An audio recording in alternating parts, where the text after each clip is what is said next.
김준일의 뉴스공감 제가 시작한 지 지금 6개월이 됐는데요. 가을 개편을 했고요. 그 이후 첫 방송입니다. 첫 번째 손님으로 걸맞는 분을 모셨습니다. 이준석 개혁신당 의원 나오셨습니다. 안녕하세요. 네, 안녕하세요. 네, 오늘 워낙 뭐 정치적 중량감도 있지만은 네. 이슈의 중심에 좀 서 있으셔서 이제 대선 주자 윤석을 불러주십시오. 대선 주자 양당의 견제가 극심합니다. 그렇군요. 제가 도저히 살 수가 없습니다. 알겠습니다. 오늘 여러 가지 좀 현안들 여쭤봐야 될 것 같아요. 일단은 명태균 씨와 관련된 뭐 이런저런 보도들에 계속 이준석 의원 이름이 나와서 네. 뭐 그러니까 제가 이준석 의원의 장점으로 보는 것 중에 하나가 무슨 사안이 있으면은 네. 바로바로 입장이 나오고 그게 뭐 페이스북이 됐든 뭐 뭐가 됐든 이렇게 나와서 상당히 조금 명쾌하다 이런 느낌은 받는데 그럼에도 불구하고 이렇게 국민들이나 뭐 청취자분들이나 조금 그렇지 못한 부분들이 있다고 생각하는 것 같아서 제가 최근에 있었던 네. 몇 가지 좀 여쭤볼게요. 예. 일단은 이준석 의원의 지금까지 이제 입장을 좀 요약을 해보면은 김건희 여사의 공천 개입은 그 부분만 봤을 때는 확신할 수 없다. 그렇죠. 개연성이 떨어진다라는 거고 명태균 씨와의 관계는 윤석열 대통령을 향하는 메신저로서 역할이 있어서 관계는 있었지만은 이후에는 명태균 씨가 이제 신뢰도가 떨어져서 관계도 멀어졌다. 뭐 이 정도로 이해하면 되는 거죠.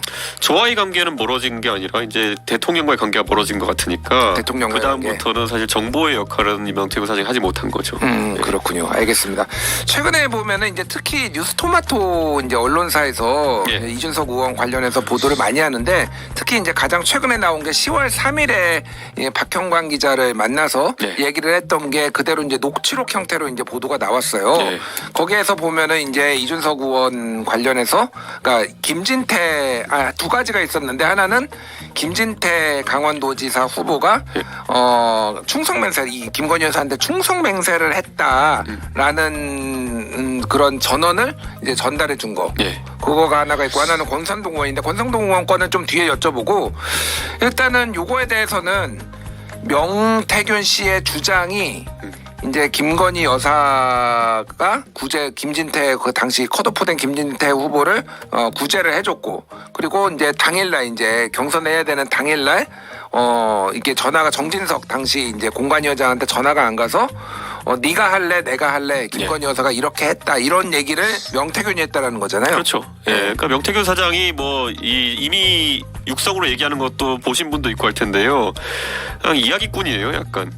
만담꾼 느낌이 좀 있죠. 약간. 그러다 예. 보니까 이런저런 얘기를 좀 재밌게 각색해서 하는 편이기도 합니다. 그래서 제가 들은 버전을 그대로 왜냐면 박형광 기자랑 제가 원래 친하기 때문에 제가 한 뭐 장시간에 걸쳐 다 설명해 준 거예요. 그러니까 예. 명태균 사장이 말하는 것들에 대해 가지고 제가 알고 있는 것들 얘기해 주고 근데 제가 그 논란에 대해 가지고 김진태 지사 관련 논란에 대해서는 덧붙였어요. 이게 말이 되냐. 왜냐하면은 두 부부가 뭐 핸드폰을 들고 어쨌는지를 김건희 여사가 말해주지 않는 한 아니 뭐 CCTV가 있지 않는 한 어떻게 명태균 사장이 알았겠냐. 그러니까 이게 뭐 이를테면 침대에서 예. 네가 할래 내가 할까 이런 거를 명태균 씨가 어떻게 하느냐 그런. 그러니까 제가 그 부분은 나도 믿기지가 않고 전혀 말이 안 된다 생각한다라고 얘기한 것까지 이제 보도가 됐잖아요. 예예. 그러니까 저는 뭐 그 부분은 그대로입니다. 그러니까 명태균 사장이 그거 내용들을 풀어가지고 한 것 중에 본인이 각색한 것도 있을 거고 예. 본인도 어디서 들은 것도 있을 테고 그런 거 다 종합해서 판단해야 되는 거고 거기에 더해서 제가 김진태 지사한테도 한번 이 얘기를 해준 적이 있어요. 어디 행사에서 가볍게 만났는데 예. 아니 명태균 사장이 이런 얘기를 하던데 이런 얘기 하고 다니는 거 아느냐. 그랬더니 김진태 지사가 대표님도 그런 얘기를 들으셨어요? 이런 식으로 얘기하더라고요. 명태균 씨가 그런 얘기를 하고 다닌다라는 거를 김진태 지사도 들은 거예요, 그러면? 왜냐하면 명태균 사장이 하는 얘기가 그게 만약에 사실로 받아들이면 굉장히 위험하기 때문에 예. 김진태 지사한테는 얘기를 했죠. 제가 혹시 이런 거 알고 있냐 했더니 본인도 들은 것 같다는 식으로 얘기했던 거죠. 알겠습니다. 그러면은 제가 궁금한 거는 이거예요. 그러면 명태균 씨가 이렇게 주장한 거 빼놓고 의원님은 대표 시절에 예. 김진태 후보가 김건희 여사한테 충성맹세를 했다라는 거를 직접 듣거나 간접적으로 들은 전혀 건 없습니다. 없나요? 전혀 없어요? 오직 명태균 씨로부터만 들은 거예요, 그렇죠. 그 얘기를? 예. 그렇군요. 근데 그거는 어쨌든 신뢰도가 좀 떨어진다, 뭐 이렇게 보시는 거고. 실제로 그 당시 공관위원장 정진석 지금 비서실장이 했는데 그때 의사를 번복한 게 결국엔 공관위원회에서 했기 때문에 그때 그 사람들이 다른 얘기를 하는 건 들어보지 못했습니다. 알겠습니다. 근데 제가 궁금한 게 10월 3일날 이렇게 얘기를 했으면은 이미 9월달에 뉴스토마토가 이제 처음 단독 보도를 시작을 해서 여러 좀 명태균 씨 관련 논란이 진행 중이잖아요.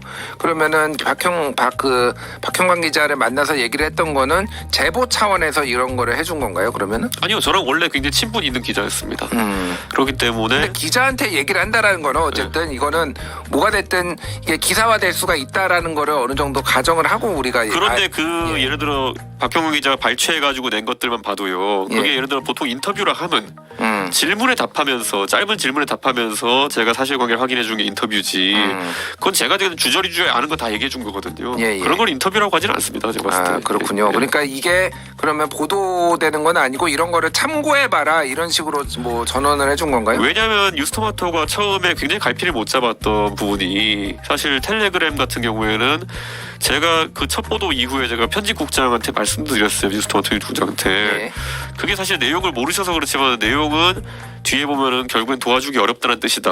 그랬더니 그때 편집국장이 되게 당황했어요. 그 말인즉슨 뉴스토마토가 텔레그램의 내용도 정확히 파악하지 않고 보도했던 거기 때문에 그 다음에 또 이제 편집국장이 저에게 하셨던 말씀이 그 보도를 하기로 한 판단은 전적으로 편집국장 본인의 판단이었다. 예. 박형광 기자는 반대했지만 내가 내보내자고 한 거니까 박형광 기자와의 관계를 끊지 말아달라고 저한테 얘기했어요. 그 뉴스토마토 편집국장이 김기성 편집국장이 저한테 제 의원실 찾아와서 그렇게 얘기했어요. 예. 그러니까 제 입장에서는 그래 내가 박형광 기자랑 뭐 알고 지낸 세월도 많고 지금까지 저한테 박형광 기자가 실수한 것도 없고 하기 때문에 예. 적어도 그런 내용을 몰라가지고 큰 실수하는 거는 제가 박형광 기자 개인을 위해서라도 좀 얘기를 해줘야겠다라는 생각 때문에 얘기해 준 거죠. 그렇군요. 알겠습니다. 하나만 더 여쭤볼게요. 그런데 뉴스토마토의 최근의 보도들을 보면은 이준석 의원에 대해서 좀 칼날이 서 있다 이런 느낌을 제가 개인적으로 받아요. 네. 어쨌든 이게 10월 3일에 얘기해 준 거는 일종의 뭐라고 제보까지는 아니더라도 일종의 조언 같은 거였는데 이거를 녹취록을 그대로 이제 실어서 이렇게 하다 보니까 아니 이 뉴스토마토와 이준석은 왜 싸우고 있지? 이렇게 보시는 분들이 굉장히 많더라고요. 저도 약간 의아했던 게 제가 그때 또 이제 맥주 마시면서 했던 얘기가 뭐냐면은 아니 근데 나는 지금 최근에 여론조사나 아니면은 이런 거에 관련해 가지고 전 솔직히 강혜경 씨랑 명태균 사장이랑 김영선 의원과 동관계는 전혀 모르고요. 예. 그러면 여론조사 관련 보도나 이런 것들을 보니까 조금 방향이 어긋나 있다. 그때 공표 비공표 설명도 하고 이러면서 사실 명태균 사장이 여기서 논란이 진짜 된다는 거는 그때 취재 아이템 나와 있던 것 중에 산단에서 만약에 부당한 이익을 취했으면 문제가 될 수 있을 것이고 그거 외에 나머지 논란 같은 경우에는 결국에는 취재해도 윤석열 대통령이나 아니면 그 실제 관계자들이 확인 안 해줄 테니까 강혜경 씨의 증언과 명태균 사장의 증언만을 가지고 보도하는 거는 의미가 없을 거다. 왜냐 명태균 사장의 말과 명태균의 말을 들은 강혜경의 말이 합쳐져가지고 팩트체크가 되는 게 아니거든요. 그러다 보니까 차라리 그런 뭐 산단이라 이런 거 파보는 게 나을 거다 이렇게 얘기해줬는데 사실 그거를 뉴스토마토는 뭐 취재했는지 모르겠지만 한 다음에 제가 그거를 무슨 낚시했다고 생각하는 것 같더라고요. 낚시요? 예. 방향을 다른 쪽으로 돌렸다? 근데 최근에 며칠 전에 보면 한겨레는 취재해가지고 어떤 성과가 났잖아요. 창원 산단에 이제 5개월 전부터 미리 보고를 받아 명태균 씨가 그 보고받을 위치에 있지 않음에도 보고를 받았고 그리고 지인 강모 씨한테 땅을 사라고 해서 뭐 건물을 샀다 뭐 이런 보도가 나왔죠. 그러니까 한겨레. 그런 것들이 사실 취재를 하면은 사실 한겨레는 제가 알기에 그 10월 3일보다 훨씬 뒤에 시점에 착수한 걸 알고 있는데 예.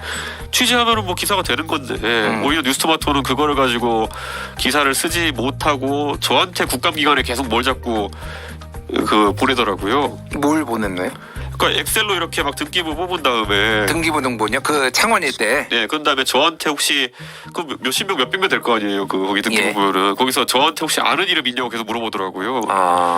근데 어떻게 제가 한눈에 봐서 알아요 그거를. 그러니까 저는 국감기관이었기 때문에 제가 뭐 도와주고 싶어 도와줄 수도 없는 것이고 예. 사실 그거는 취재는 기자의 영역이지 제가 국감적인 국회의원이 그걸 왜 취재합니까. 근데 그거를 뉴스토마토는 낚시했다는 식으로 얘기하더라고요. 그래가지고 저는 이건 또 무슨 경험인가. 알겠습니다. 이게 뭐 그러니까 조금 왜 이제 제보를 해준 사람에 대해서 이렇게 좀 세게 기사가 나오느냐를 가지고 뭐 좀 아니 궁금해하시는 제가 다 알고 분들이 제가 할 많아서. 거면 제가 기자회견을 하지 왜 뉴스토마토한테 뭐 그런 거 있습니다라고 이게 왜 합니까? 제가 기자회견 하지. 알겠습니다. 네. 자, 여론조사 조작과 관련해서는 어쨌든 이준석 대표 이제 후보 시절에는 전혀 뭐 이쪽에 의뢰를 한 적도 없고 예. 미래한국연구소에 의뢰를 한 적도 없고 이쪽에 도움을 받은 적도 없다. 이거는 이제 입장이 똑같으신 거죠, 그러니까. 예. 그러니까 제가 얘기하는 게 뭐냐면요. 우리가 항상 이런 거 답변할 때 제가 의뢰한 적이 없다. 이거는 제가 아는 팩트죠. 예. 그럼 도움이라 하면 굉장히 모호해지는 겁니다. 이제 그거는. 예,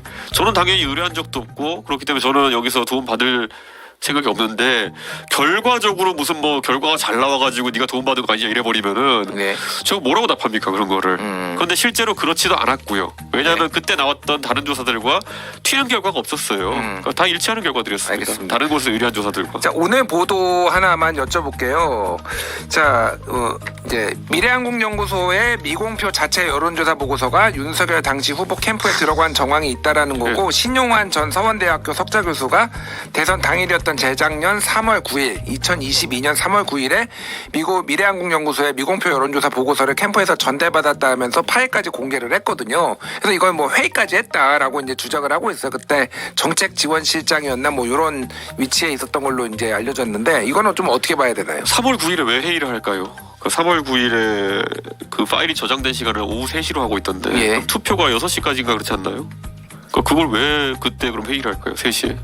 그러니까 투표율을 그때 이 신용환 전 교수, 신용환 씨 얘기로는 투표를 독려하기 위해서 생각보다 격차가 덜 날 것 같다. 우리가 봤던 것보다 뭐 이렇게. 그걸 3시 반에 그러면 그 3시 반으로 파일이 저장돼 있던데 3시 반에 회의를 했다고요? 제가 아는 사람에 그런 회의는 없었습니다. 아, 그러니까 예. 제가 뭐 사실 대선 캠프에 어디서 무슨 회의가 있는지 모르겠지만은 저는 그때 코로나 걸려서 해롱되고 있었고 예. 후보가 오히려 뭐 하고 있는 거냐 그래가지고 그 전날부터 그냥 후보 놀고 있었던 걸로 알고 있거든요. 아, 후보가 놀고 있었다고요? 그래서 제가 너무 당황해가지고 그때 막 뭐라 그러고 그랬던 기억만 나지. 아, 예. 그러니까 제 기억에는 3시 반에 6시까지 투표하는데 3시 반에 회의에서 뭐 의미가 있는 회의는 아니기 때문에 오히려 신용환 교수가 이런 얘기 하려고 그러면요. 누구가 참석하는 회의에서 어떤 얘기로 이런 것이 사용되었다는 걸 명확히 얘기해야 되거든요. 그럼 그 사람들이 또 얘기를 하겠죠. 그런 회의가 있었는지 없었는지를. 예. 그럼 지금 이거 덜렁 PDF 파일 하나인데 근데 이 PDF 파일은 강혜구 씨도 아직 가지고 있는 거잖아요. 강혜영 씨가 국회에 제출한 거하고 정확하게 일치한다라는 건데, 그러니까 이게 신용환 전 교수는 기억이 나지 않는다. 어떻게 취득을 했는지는 정확하게는 기억이 나지 않는다. 이렇게 얘기를 했어요. 뭐 어쩌라는 건지 모르겠어요. 그러니까 그리고 제가 봤을 때는 충분히 이게 캠프에서 공유됐을 가능성도 있습니다. 예. 그런데 신용환 교수가 그럼 어떤 회의에서 이걸 어떤 자료로 이제 회의를 했다는 것인지 같은 걸 얘기해야 그 다음 단계가 나가는 것이죠. 저는 신용환 교수가 거짓말했다 생각하는 것이 아니라요. 예. 근데 본인도 여기에 유의미한 어떤 제보자가 되려면은 구체적이어야 될 겁니다.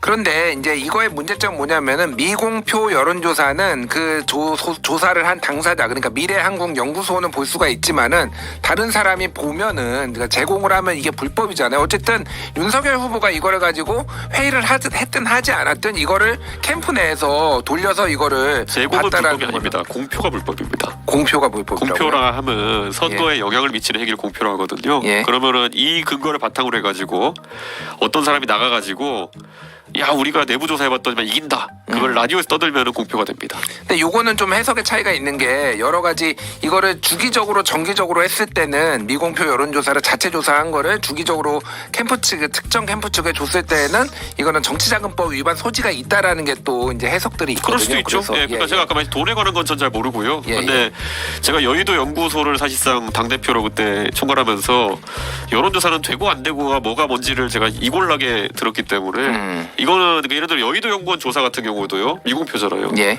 그러면 공표의 범위가 무엇이냐? 이걸 당에선 최소한 당내 인사들끼리 쉐어합니다. 예. 그럼 그건 공표를 안 보거든요. 그런데 만약에 이런 조사가 결과가 외부에서 들어왔다.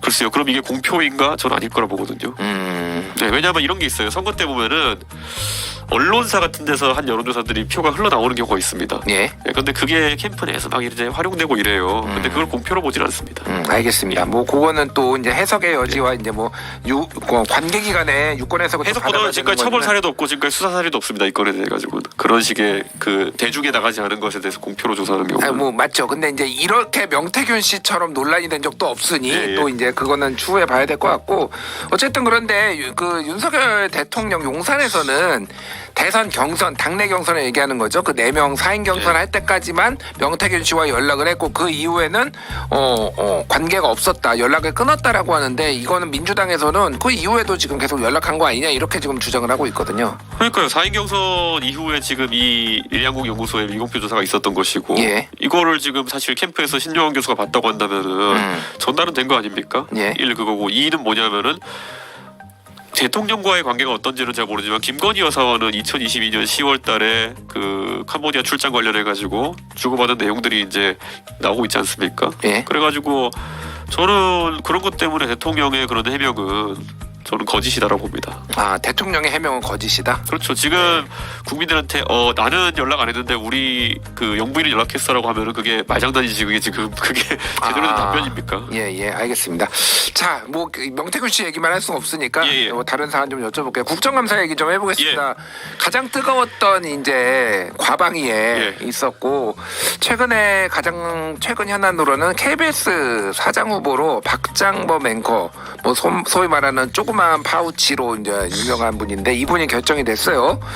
의원님이 보시기에는 정권의 보온 인사가 아니냐는 얘기가 나온다 이렇게 얘기를 했는데 어떻게 이거를 좀 보고 계십니까? 야, 저는 보훈 인사도 뭔가 이런 막 대단한 어떤 정권의 뭔가 좀 눈치에 들만한 그런 행동을 한 것 정도가 보훈 인사라 생각하거든요. 근데 조그만 파우치 얘기했다고 이렇게 한 건가? 라는 게 더 이제 의아합니다. 예. 네, 그래서 저는 사실 박민 사장에 대해서 여러 논란도 있고 했지만은 처음에 박민 사장을 임명했을 때 생각한 게 있지 않겠습니까? 뭐 그걸 방송 정상화라는 표현으로 그들은 쓰긴 하지만은 그러면은 지금 보궐임기 한 번 하고 끝날 것이 아니라 그 역할이 뭔지를 더 규정했어야 되고 KBS 구성원들도 그렇고 박민 사장도 그렇고 저마저도 질문할 때는 박민 사장에게 장기적 비전을 물어보고 그 국감 자리에서도 그렇고 했는데 갑자기 날려버린 겁니다. 이거는. 그러니까 저는 이거는 대통령 입장에서 사실 이 사회에서 어떤 결정을 했던 간에 부담이 될 수밖에 없는 인사죠. 근데 뭐 KBS가 이제 11명의 이사가 있는데 그중에서 야권 추천이 4명 있는데 이번에 투표를 안 했고 7명만 한 거잖아요. 그 7명의 소위 말하는 여권 추천 이사들이 이런 조그마한 파우치 이런 거를 고려하지 않고 독립적으로 박장범이 가장 훌륭한 후보기 때문에 투표를 했을 가능성도 있는 게 아닐까요? 냉정하게 저는 KBS 사장으로는 KBS 구성원 출신이 맞다라고 보기 때문에 그 면에서는 저도 박민 사장보다는 나아 보이긴 합니다. 하지만 그와 별개로 박장범 그 앵커가 최근에 그 파우치 논란 때문에 사장에 만약 들어가게 된다면은 또다시 공정성 논란과 이런 시비에 휘말릴 수밖에 없는 인물이거든요. 그래가지고 박민 사장의 연임이 안 된 것도 특이한 상황인데 거기에 대안으로서 박장범 앵커가 들어간다? 저는 사실 대안이라면은 어떤 제기됐던 문제를 해결하기 위한 대안이어야 되는데 오히려 제기됐던 문제를 심화시킬 수 있다. 그런 우려가 듭니다. 알겠습니다. 과방의 다른 현안 하나 살펴볼게요. 우리가 이제 뭐 유튜브 정말 많이 보는데 소위 말해서 허위 정보 가짜 뉴스도 많이 있잖아요. 온라인상 중고거래 사기도 많고. 근데 이런 인터넷 공간을 부적절하게 사용하는 사람들에 대한 제재가 필요하다 이런 취지의 질의를 하셨는데 이게 뭐 제재를 한다라는 게 어떤 거를 얘기를 하는 건지 좀 궁금합니다. 지금은 가짜 뉴스가 올라오거나 이러면 차단하는 걸 절차를 하려고 그러면 굉장히 오래 걸려요. 예를 들어서 뭐 신고해가지고 판결을 받고 또 구글의 자율 규칙에 따라 가지고 판단받고 이래야 되거든요. 방심위를 거쳐서 방심위가 요청하는 건데 좀 시간이 걸리죠. 그러다 보면 이미 가짜 뉴스는 막 퍼져 있고 뭐 저랑 조민이랑 결혼했다 이런 것도 막 퍼져가지고 걷잡을 수 없는 상태가 돼버리고. 조국 대표의 딸 조민이랑 결혼했다라는 말도 안 되는 소리인데 그게 막 몇백만 조회수 나오고 이러거든요. 근데 피해는 이미 입을 만큼 입은 상황 속에서 구제가 안 되잖아요. 그럼 그 사람들이 왜 그런 가짜 뉴스를 퍼뜨리느냐? 돈 때문이죠. 조회수가 1조회수당 1원 정도 된다라는 얘기가 나오잖아요. 그러니까 그 돈을 벌기 위해 가지고 그런 거 올리는 건데 반대로 그러면은 구글 유튜브의 모든 수익은 애드센스라는 절차를 통해 가지고 받게 돼 있습니다. 그럼 외화 통장으로 들어오는 거예요. 그럼 우리가 이제 그 외화 통장에 대한 동결 조치를 쉽게 할 수 있는 상황이 되면은 구글의 도움 없이도 사실상 빠르게 그 수익 차단을 해버릴 수 있는 거거든요. 그래가지고 방심위 과기정통부 뭐 이런 데다가 제가 이제는 돈줄을 끊는 방식으로 가보자. 그런 식으로 접근해가지고 좀 대안을 내자고 있습니다. 알겠습니다. 근데 이미 그 유튜브 구글에서 이미 논란이 된 거는 수익 창출이 안 되는 걸로 유튜브는 유지하게 하되 수익 창출이 안 되는 방식으로 하고 있잖아요. 그게 노란 딱지라는 방식인데 사실 그걸 붙이고 나더라도 기 발생한 수익이나 다른 영상에 대해 가지고는 또 송금이 들어옵니다. 그래가지고 우선 막아놓고 송금에 대해서 그 다음에 판단하게 하는 조치로 가자. 전체 송금 막아버리자. 어쨌든 돈줄을 무조건 막는 게 최우선이다. 그렇죠. 이렇게 그리고 보시는군요. 이렇게 노란 딱지 영상을 계속 두게 되면요. 미끼는 노란 딱지 영상으로 선정적으로 한 다음에 나중에 정상적인 그 영상 올려 수금하는 경우도 있어요. 아, 예, 그렇군요. 그러니까 그런 잔머리를 다 퇴치하기 위해 가지고는 결국에는 다 수익 창출을 막아버려야 된다. 알겠습니다. 자, 이제 대통령이 오늘 4대 개혁 추진이 곧 민생이라고 얘기를 하면서 4대 개혁 추진에 박차를 가하라 이런 얘기를 했습니다. 이미 뭐 범어사에 가서도 4대 개혁 얘기를 하고 무슨 사안만 있으면 대통령은 4대 개혁을 흔들림 없이 추진하겠다라고 얘기를 하는데 지금 전체적인 상황은 많은 뭐 정치인들도 얘기를 하기들 4대 개혁 지금 하기 어렵다. 추진하기 윤석열 어렵다. 대통령 지금 벌써 임기 한 3년 차에 이제 마이너스의 손이라는 게 증명된 거거든요. 예, 예. 손 대는 것마다 지금 망가지고 있어요. 어떻게 그럼 윤석열 정부의 성공을 위해서 의원님이 좀 조언을 해주시죠. 어떤 것들을 해야지 4대 개혁을 좀 잘할 수 있을까요? 연금, 의료, 교육, 노동 이런 거는요 굉장히 차근차근 해나가야 되는 거고요. 윤석열 대통령 뽑았을 때 국민들이 바랬던 건 뭐냐면은 사회 정화의 의미가 약간 있었어요. 예. 그럼 뭐냐면 진짜 뭐 부패와의 전쟁이라든지 이런 것들을 기대했던 게 있는데 지금은 뭐 최근에 누가 얘기했는데 본인의 가족을 지키느라 결국에는 밖에다가 공정과 상식을 내세울 수 없는 상황이 돼버렸어요. 그러니까 예. 차근차근 수신제가 그 다음에 시국이랑 평천하는 나중에 꿈꾸시라. 아, 수신제가라고 하면 김건희 여사와 관련된 논란을 해결해야 된다 이 말씀이신 건가요? 당연하죠. 그리고 그거 외에도 보면 윤석열 대통령 본인도 이제 좀 해결해야 될 부분이 있을 것 같아요. 예. 최근에 명태균 사장과의 논란이나 이런 것부터 시작해가지고 저는 그래서 수신제가에 참 힘을 기울여라. 물론 이재명 대표도 그렇다고 해서 지금 상황 나은 게 아닌 게 예. 여기는 지금 이미 판결 나와요. 다음 달에. 예, 뭐 한 양당 공이 수신제가에 좀 시간을 썼으면 좋겠습니다. 양당 모두 수신제가에 네. 자, 그 한동훈 대표 얘기 좀 해볼게요. 지금 여당은 특별 감찰관 임명 논란을 지금 뭐 두고 이제 원내대표하고 당 대표 친한계 친윤계가 좀 부딪히는 모양새인데 특별 감찰관은 좀 어떻게 보세요? 임명되면은 저는 이런- 한동훈 대표가 예. 이거를 의총에 붙여가지고 표결하자고 하는 거는 굉장히 멋지다고 생각합니다. 멋있는 건가요? 아 그렇죠. 승부수. 어. 그런데 안 멋있는 건 뭐냐면은 투표에 저도 안 물러난대요. 투표에 저도 안 물러난다. 예, 그걸 오늘 이제 직을 그 말씀은 그러면은 직을 걸고 해야 된다 이렇게 보시는 건가요? 당연하죠. 이게 일반적인 상황에서 대통령의 그 영린을 건드리겠다 하고 의원들한테 가가지고 이 표결에 승부를 걸자라고 하려면요 본인도 직을 걸어야죠. 예. 안 그러면 이거 뭐 사실 누가 비장하게 받아들일 것이며 국민들이 누가 관심 갖겠습니까? 나는 이거 표결해가지고 만약에 내가 의원들의 동의를 받지 못하면 난 직을 때려치겠다. 그러면 의원들이 그때부터 고민하는 거예요. 아 이러다 진짜 한동훈 때려치면 어떡하지? 그럼 그때 긴장감이 형성되는 거거든요. 예. 그럼 지금은 보면은 오늘자로 계속 들리는 말이 진다고 왜 때려쳐야 돼? 이러면 그냥 정치를 즐기면서 하는 것 같아요. 그냥 이거를 비장함보다는. 알겠습니다. 그 얘기인즉슨 어쨌든 하려면 제대로 해라. 그렇죠. 뭐 이런 말씀이시죠. 승부를 걸어야죠. 알겠습니다. 자, 짧게 한 20초만 말씀해줘요. 지금 개혁신당이 좀 목소리가 안 들린다. 예. 뭔가 정체성이 조금 모호한 거 아니냐. 여러모로 존재감이 없다 이런 얘기를 하는데 어쨌든 당 대표는 허은하 대표지만은 의원님이 아무래도 저 중심에 있으니까 좀 개혁신당은 앞으로 어떻게 할지 얘기를 해주시죠. 제가 의원 되고 나가지고요. 저한테 들어오는 방송에 섭외 한 3분의 1만 나가고 있습니다. 여러 사안에 대해서 개혁신당의 입장을 좀 덜 얘기하는 거는 저도 의정활동 좀 열심히 해보려고 했던 거고요. 예. 이제 정기국회 끝나고 나면요. 방송 나오라는 거 다 나가겠습니다. 그리고 뭐 지방도 돌면서 사실 네. 젊은 세대와 소통도 하고 이렇게 하겠습니다. 알겠습니다. 오늘은 여기까지 듣겠습니다. 지금까지 이준석 개혁신당 의원이었습니다. 감사합니다. 네, 감사합니다.